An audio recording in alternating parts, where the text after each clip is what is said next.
Bloomberg is now on your dashboard. With Apple CarPlay and Android Auto, it gives you access to every Bloomberg podcast, live audio feeds from Bloomberg Radio, print stories from Bloomberg News in audio form, and the latest headlines at the click of a button with Bloomberg News Now. It's free with the latest version of the Bloomberg Business app. That's the Bloomberg Business app. Get it on your phone in the Apple App Store or on Google Play. Just download the app, connect your phone to your car, and get started.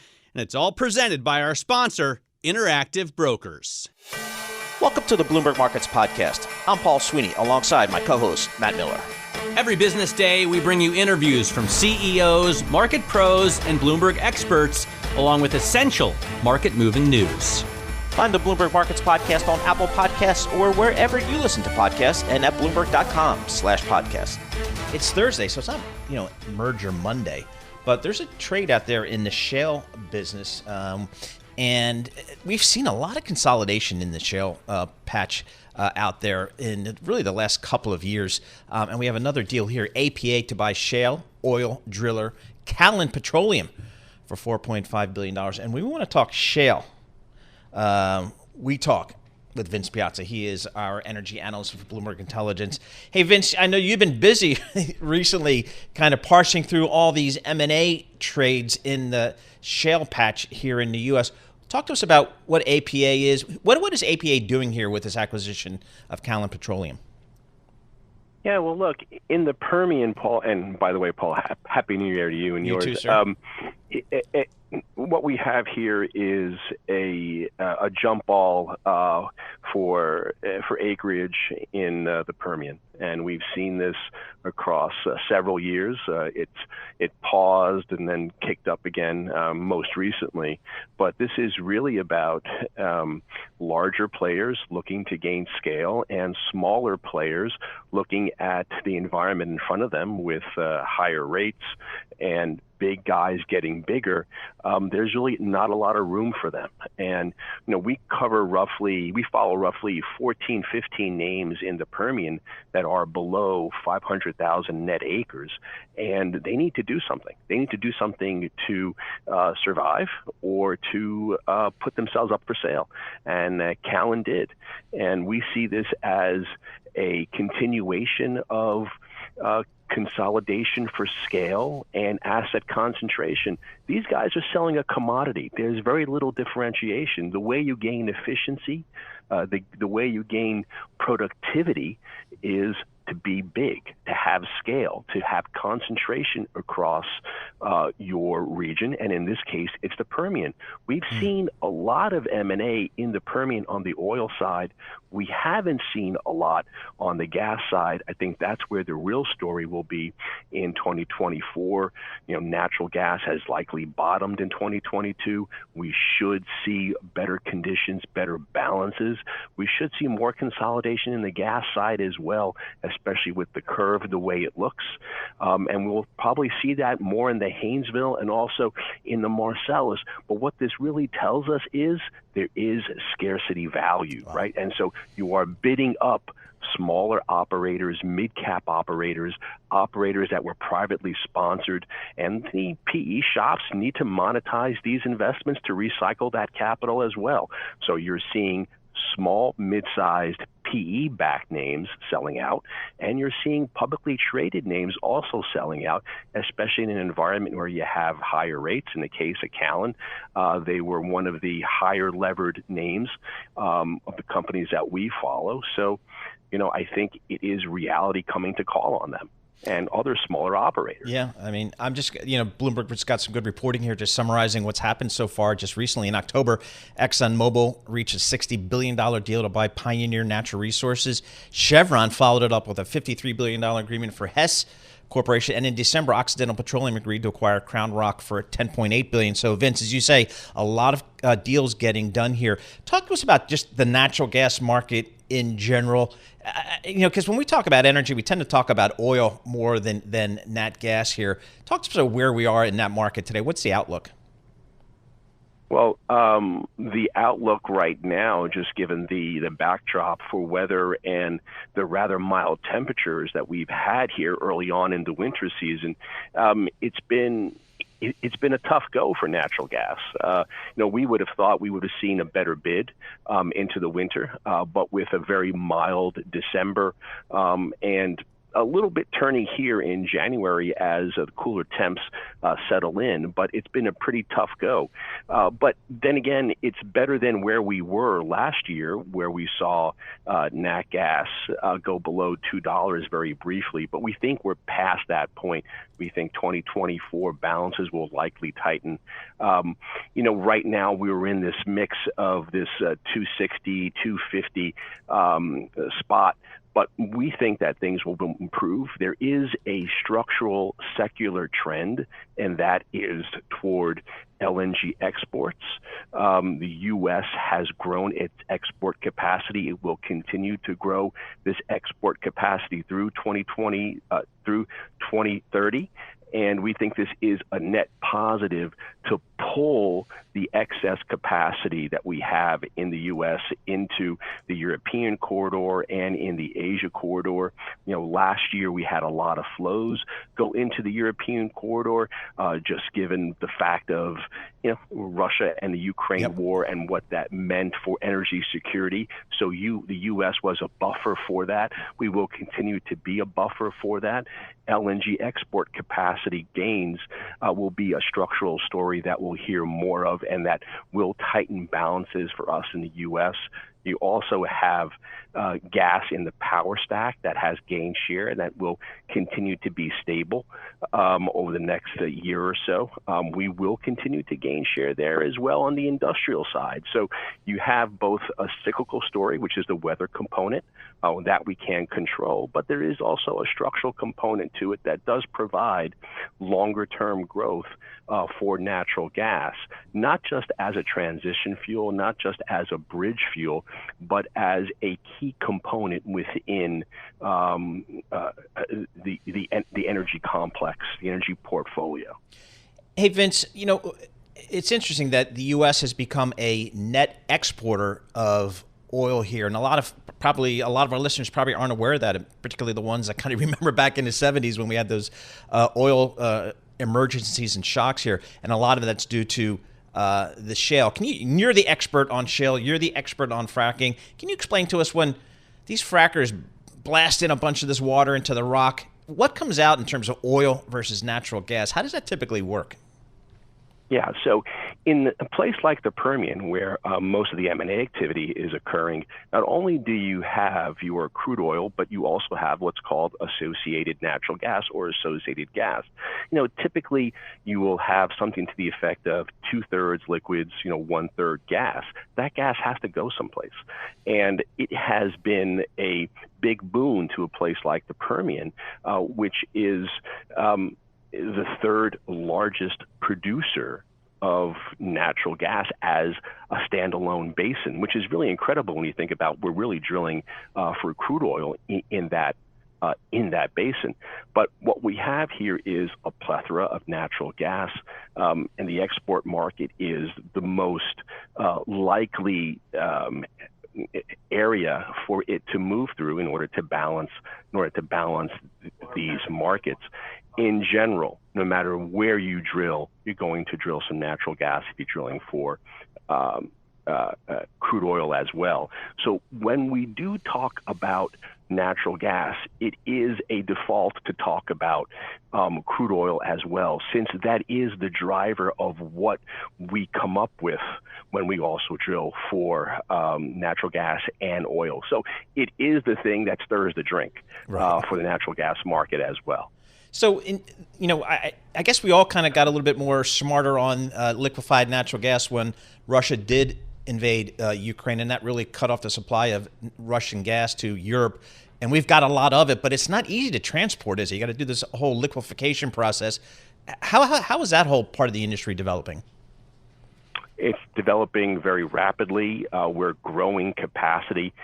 We have become a key exporter to not only Europe, but also to Asia. One thing that is quite key for us here in the U.S., and we saw this last year as well, our ability to adapt quickly and move those molecules into the market that needed it the most. We were saved by a relatively warm winter in Asia, and we were able to move those molecules into Europe to help them restock their storage. We have here in Europe relatively stout storage at well over 83% filled. And so for this winter, at least, natural gas storage is not going to be an issue.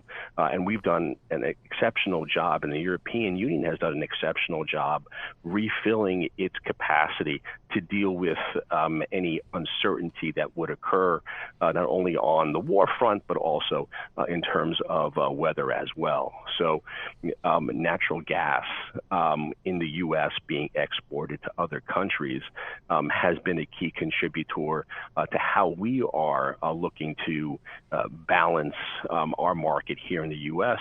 And, you know, right now, with Europe being filled, the Asia market is looking quite attractive, and it is more profitable to move those molecules into Asia relative to the European market. Vince, great stuff. Great tour de force there on the energy space, nat gas. Vince Piazza, senior industry analyst covering the energy space. We've got a great energy team, a global energy team, because you have to look at energy on a global basis, and that's what Bloomberg Intelligence does. We appreciate getting some time from Vince Piazza here. Again, some more M&A in the natural gas space here in the U.S. in some of those shale basins. As Vince was saying, there's a lot of demand there, and there's a need for scale, particularly from some of these smaller companies. So, again, saw another deal today. APA to buy shale oil driller Callon Petroleum for $4.5 billion. So good stuff there. You're listening to The Tape. Catch our live program, Bloomberg Markets, weekdays at 10 a.m. Eastern on Bloomberg.com, the iHeartRadio app, and the Bloomberg Business app, or listen on demand wherever you get your podcasts. Here's something that I don't do. I don't TikTok. I know it is just a monster of a social media platform, particularly with the younger demos, and really a competitive threat to a lot of the existing social media platforms out there from certainly an advertising perspective, but maybe even an e-commerce perspective. And we've done some research in Bloomberg Intelligence on this. Mandeep Singh, he's our senior tech analyst for Bloomberg Intelligence. He mans our global tech team, which I'll tell you is one of the best tech research teams on the street, BI Go. I know I just said that about our energy team, but that's also true with our tech team as well. We have folks Europe, North America, Asia, pretty much everywhere you need to be. So Mandeep, talk to us about TikTok here. I mean, you know, my basic knowledge of these social media platforms is just get as many people as you can on your platform and then to try to monetize them by selling advertising, trying to get them to buy stuff. What's TikTok's strategy here? Well, so they've done exactly that in terms of, you know, getting to 100 million plus daily active users, monetizing via ads, $15 billion run rate. And there is a real risk, the fact that we are going into an election year. This company could be banned. We have been talking about it forever. Could be banned. Could be banned. In the U.S.? Yes. Because of its Chinese ownership of ByteDance. Yeah. Okay. Yeah, and that's been the case, you know, in terms of a risk for the last couple of years. Yep. Hasn't happened, but we know this is an election year, and so there will be more focus on that. And the fact that they announced this e-commerce play, to me, it suggests they want to be out there for the small businesses. Because these are the companies that will advertise, that will create their storefront on TikTok. And once you have merchants on your platform, it gets all the more hard to ban such a platform because people are actually generating revenue. I see so the strategy here. Okay. That seems to be the play here, but we know social commerce hasn't been successful in the US. Take a look at Facebook. They tried Facebook shops, Instagram shops, never really took off. And so the play here is something that hasn't worked out in the US because the buying behavior of US consumers is very different from the Asia consumers, where social commerce has been successful. Douyin, which is the TikTok equivalent, is a $200 billion GMV business in China. So social commerce, that's kind of a new term for me, but that's basically just taking social media users, Facebook, whatever, in this case TikTok, and having them and drive, I guess, e-commerce off of that platform, getting them to start buying stuff, and then TikTok will make finishing the transaction within your social media app. So right now they show you an ad, and that takes the user traffic to the e-commerce website. Okay. In this case, the experience is in-app. It makes a ton of sense. I mean, it makes for a good buying experience if I can do things within the app as opposed to going to another app. So why hasn't it worked here in the US, do you think? Because think of how an e-commerce website works. You need logistics, you need payments, you need sourcing, you need inventory. Social media companies aren't doing that. Okay. And Amazon is doing that. They've built so many warehouses just for doing that. They have their own delivery. So e-commerce requires all these things. And for TikTok, they're likely going to partner. So they have already partnered with Shopify and Walmart. Okay. They're going to look for more partners. Obviously, Amazon has done the same with other social media companies. We would have never imagined Amazon partnering with Meta and Snapchat. They've done that. So when you talk to the folks in the e-commerce world, what's the feeling about the ability of ByteDance/TikTok to actually have some success here in the US?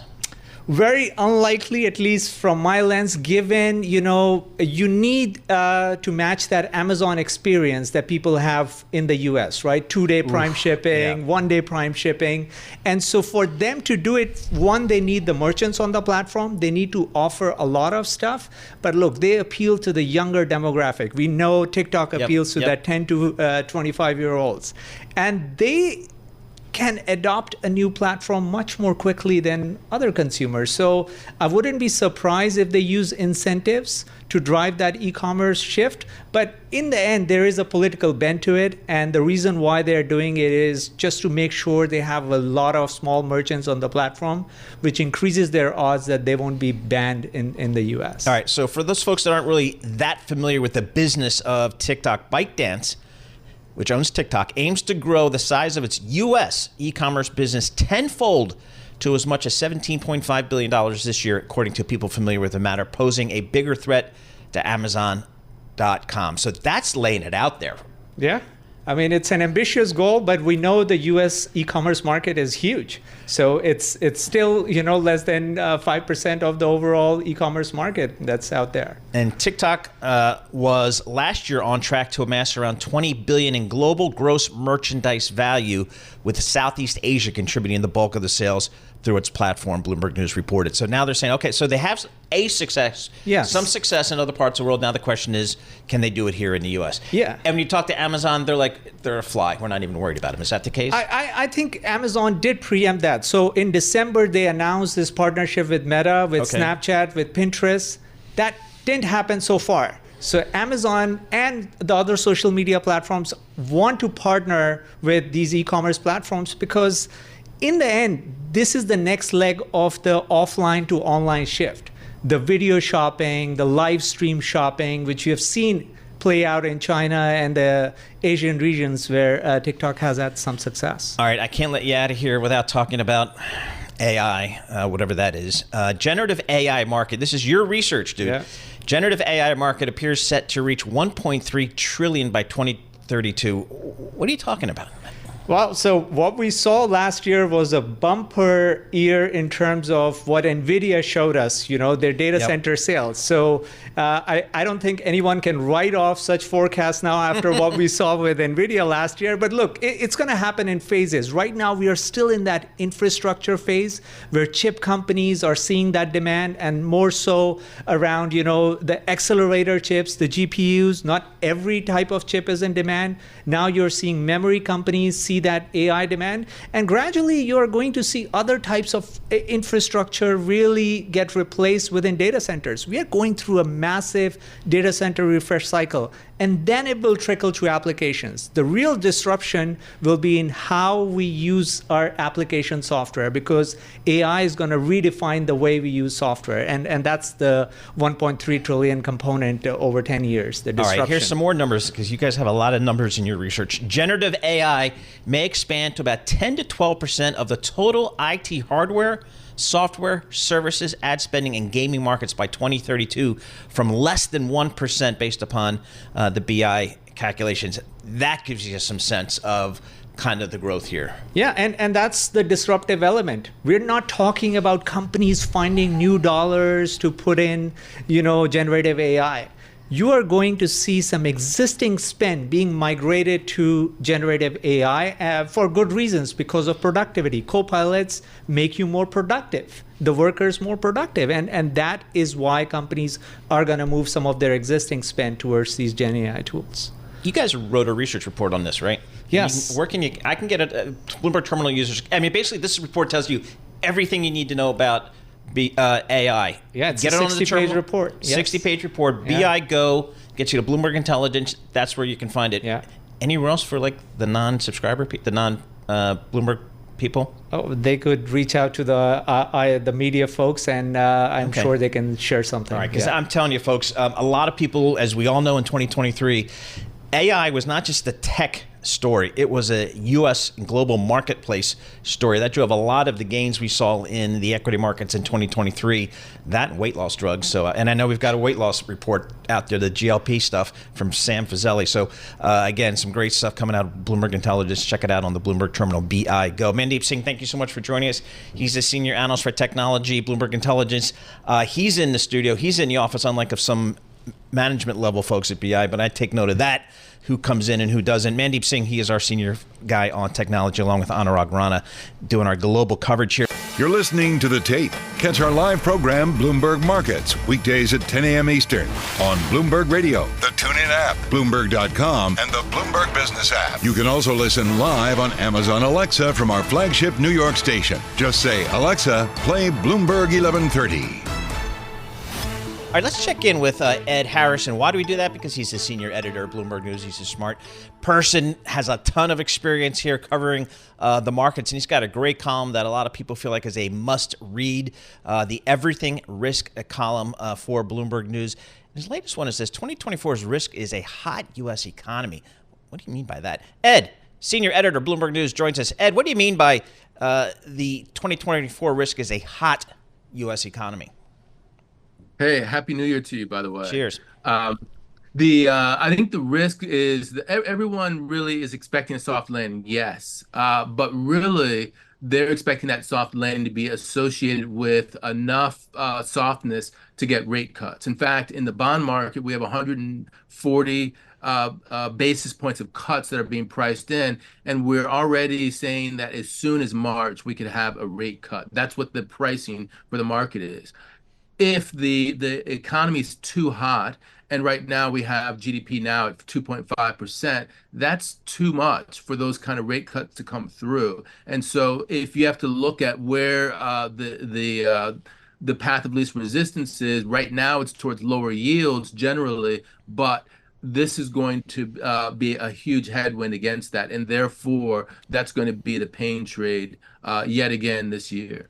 So is there a reasonable call here that the Fed kind of knows all that, and therefore they may hold back a little bit and push the rate cuts to mid or later in the year to try to kind of avoid some of that?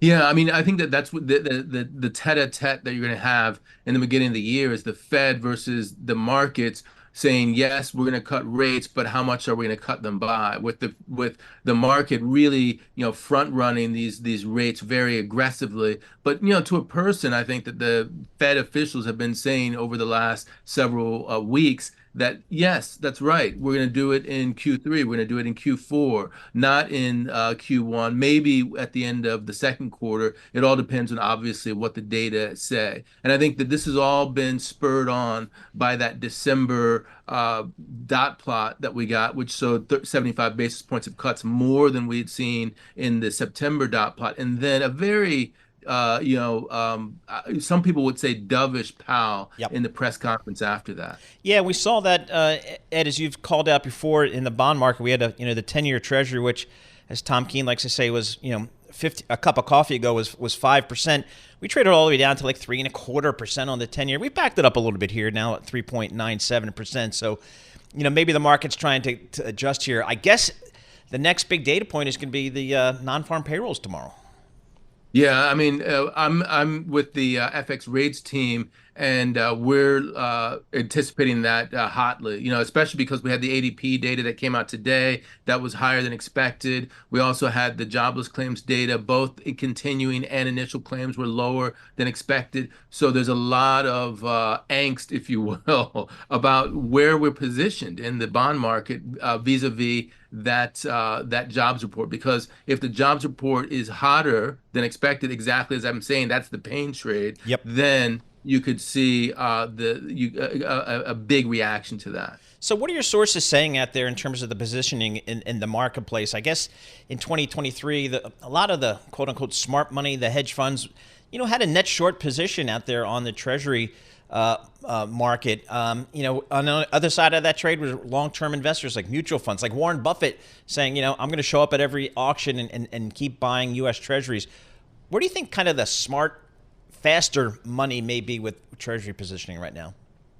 Well, that's an interesting question, because ultimately, Matt, I think that we've seen such a big move that you would think that the shorts would move in. But I think people they're unwinding their longs, and we're moving to sort of a more neutral position. We haven't gotten to the point where there are a lot of people who are starting to reanimate the shorts yet. I think that's when we would see a bigger move to the upside for yields if we got that, but we aren't seeing that yet now. And as a result, I'm thinking that we're sort of in a range bound mode at this point, with 4% sort of the sweet spot within that mode. The Fed funds at 5.5 sort of limits how much upside you can have, because the yield curve would be too inverted. But then at the same time, how much higher can you go from here? I don't think that you're going to get more than up to 425, 435 at the max. So we're kind of in this range where 4% is really kind of a sweet spot for the market at this point in time. WIRP Go, World Interest Rate Probability Function on the Bloomberg Terminal, kind of tries to forecast where the Fed will go with the rates based upon the Fed funds futures. I don't know. It's pricing it up to 6 rate cuts this year, starting, I don't know when. I mean, how do you feel about that? Is a market just too ahead of itself, and maybe not, once again, I'll say underline once again, not paying attention really or listening to Fed Chairman Powell?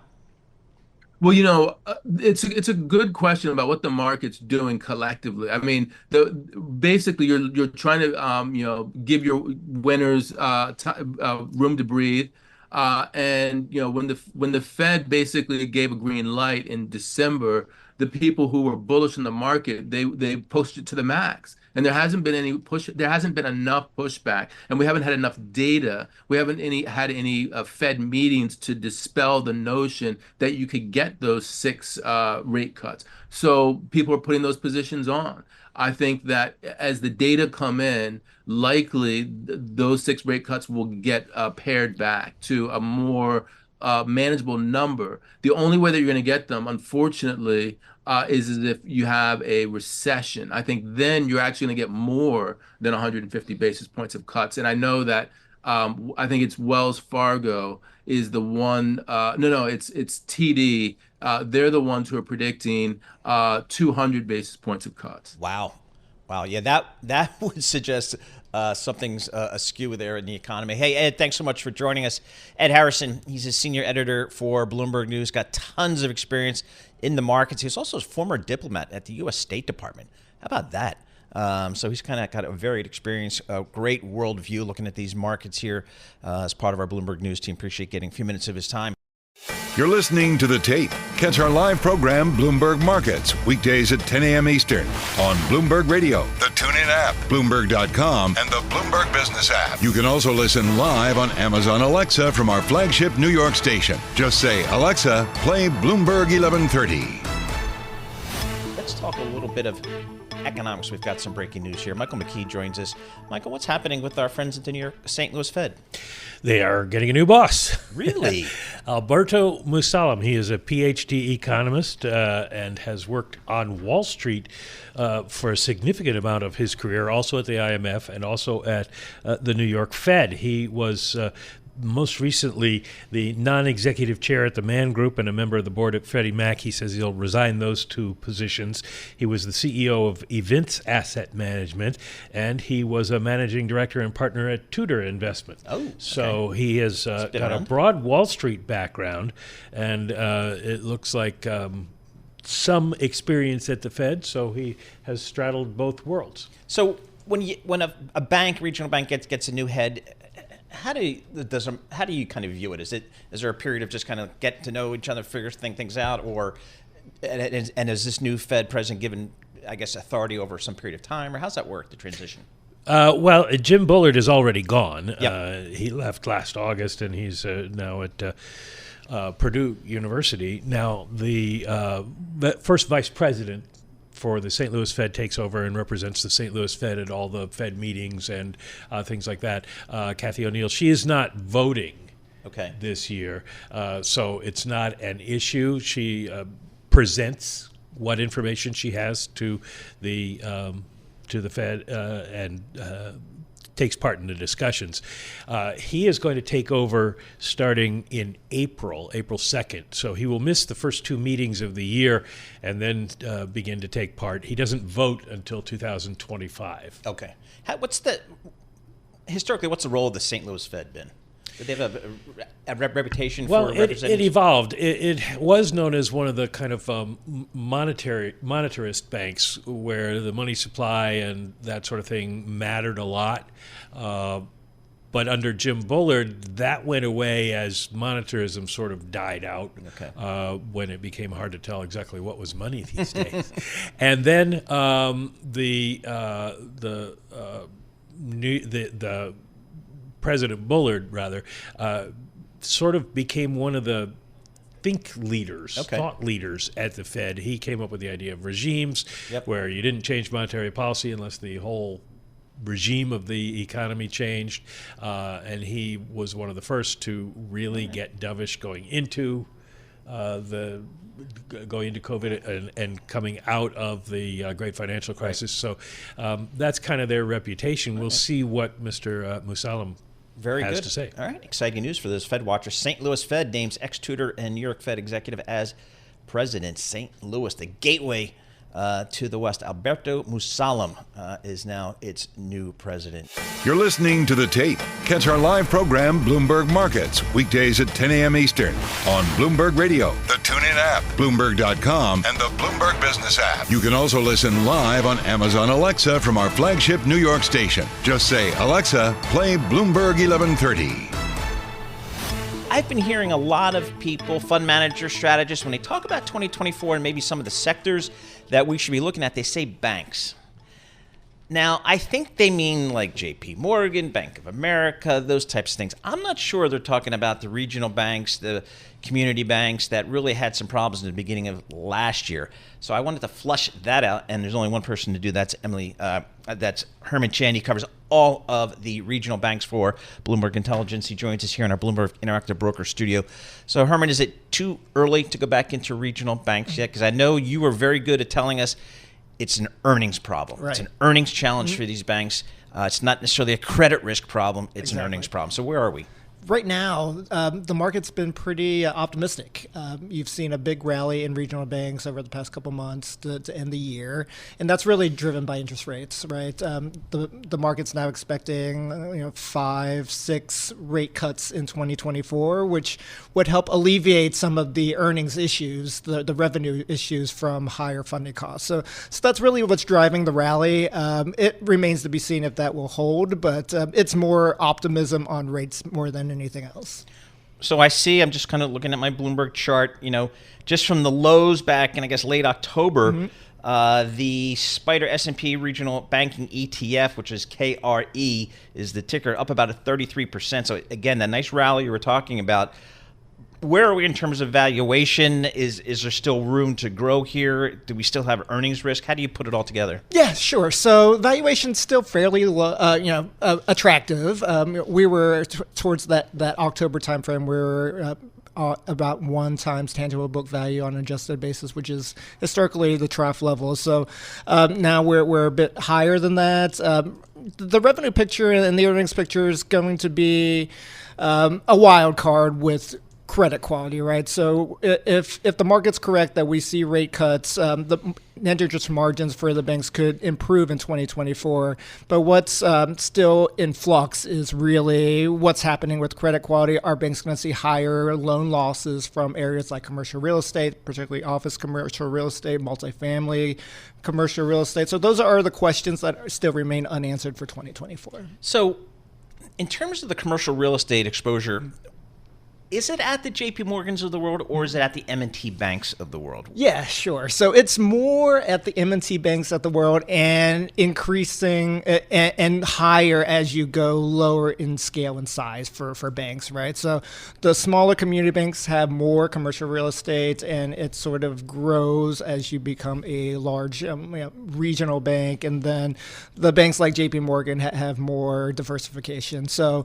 it really, we parse the numbers. Looking at office commercial real estate, it's about 2% on average for the banks that I cover, the large regional banks. So it's a fairly manageable exposure. It really does create a lot of headline risk. And when you see when the banks reported in the fourth quarter, for example, there were a couple of flagged non-performing loans in office commercial real estate. So that spooked the market a little bit for banks like Zions and PNC, for example. Right. So, all right. So where are we in terms of the earnings recovery for these banks? Have we seen trough earnings, do you think, or is there still risk to the estimates out there? Yeah. I think that's going to be a good question for banks heading into earnings season over the next couple of weeks. The banks have talked about, even before the expectation of rate cuts in 2024, that net interest margins would stabilize because there hasn't been any rate hikes in recent quarters. So that's something that's been beneficial for banks to stabilize their margins and not have their funding costs increase like they did in most of 2023. So that's helpful. And if you do get rate cuts, that would even alleviate some of the pressures of higher deposit costs and banks having to pay up to attract deposits into regional banks. All right. M&A. I bumped into my buddy on the train today. He's an M&A banker for an investment bank that specializes in banks. Mm-hmm. He has deferred his retirement for a while, much to his wife's chagrin, because he thinks he's going to print money over the next 3 years, putting these banks together on the M&A front. Right. I mean, I guess what I learned during the regional bank crisis from last year from reading your research is that there's 4,000 regional banks around the country. Right. I don't know if that's a big number or a small number. It seems like a lot. Yeah. It seems like maybe there's ripe for some consolidation. How do you think that plays out? Yeah, we do think there's it's an industry that's very ripe for consolidation that will happen over time. Regional banks in particular, the ones that I cover, are facing higher regulatory scrutiny, tougher regulatory costs, so that all entails a need for scale. And the banks have talked about that collectively, saying that when costs are higher, especially on the regulatory side, you need scale to really absorb some of these costs. And so that's something that the banks are open to. Really, it depends on a couple of factors. One, the regulatory response for M&A. The Biden administration has been pretty cautious on bank M&A, and you've seen the Fed be very slow in approving bank deals over the past several years. So that's a factor. It creates a lot of uncertainty for the banks, for the buyer and acquirer to deal with an elongated regulatory approval process. And number two, interest rates.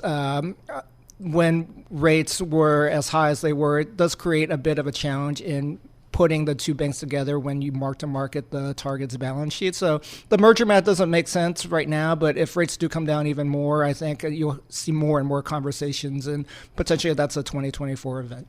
All right, so if I'm looking at this group here, do I stick with what I consider to be the high quality ones? I'm thinking, again, an M&T, a PNC Bank, the names I know. Right. Or do maybe I go down to some of the smaller cap names and maybe I get some better valuation there? How do the clients you talk to, how are they playing it? Yeah, I think at this point you're seeing some more appetite for some of the banks that felt more challenges in 2023. So banks like KeyCorp, like Comerica, just got an upgrade earlier today from an analyst, Western Alliance. Those are banks that were a bit more challenged by the rate backdrop and the fallout from the SVB and First Republic signature failures. And you've seen more of a bid for those banks over the past few months. So that's something I would point to as something to look at. The good news is we haven't had to talk to you much recently. Yeah, that's and that right. means we haven't had much or anything really, any notable failure or stress in the regional bank business. So with a little bit of hindsight, can we say this was kind of a handful of one-off kind of issues, or is there something that's going to have to change in the industry level? Right. I would point to the fact that the banks that did fail that I mentioned earlier, they had very different business models. They were fast growing. So I think what we learned from the turmoil last year is that it's maybe an oxymoron to say you're a fast growing bank. Maybe you don't want to be that because you're introducing a lot of risk to your balance sheet when you do that. Risk to potential deposit flight when things go awry, and interest rate risk, especially when rates were lower and you were, burdening your balance sheet with securities that then were underwater when rates rose. So that's something. Those were the lessons learned, and the other regional banks in my coverage universe are much more stable in their strategies and business management and balance sheet management practices. So I think what happened was the banks that had tougher business models were flushed out. Penn State, you're a Penn State grad. How would you grade the season? I would say a bit of a disappointment. Heading into the season, we wanted to win at least one of the games against the Big Two, Ohio State or Michigan. That we failed that. Unfortunately, our offense let us down. Our defense was actually the number one ranked defense in the nation. I don't know if we have a quarterback. I'm still not convinced. He's a 5-star guy, but he seems a bit jittery. So Dan Ives, who's a huge supporter, he's our guy. He's our guy. I'm like, I'm just not sure he's our guy. I don't know. We'll have to see. But anyway, I mean, the good news is with the new teams coming into the Big Ten, we only have to play Ohio State and Michigan only once. Right. We don't have to play them both each in a season. So that'll be good news. Herman Chan, bank analyst, Bloomberg Intelligence. This is Bloomberg.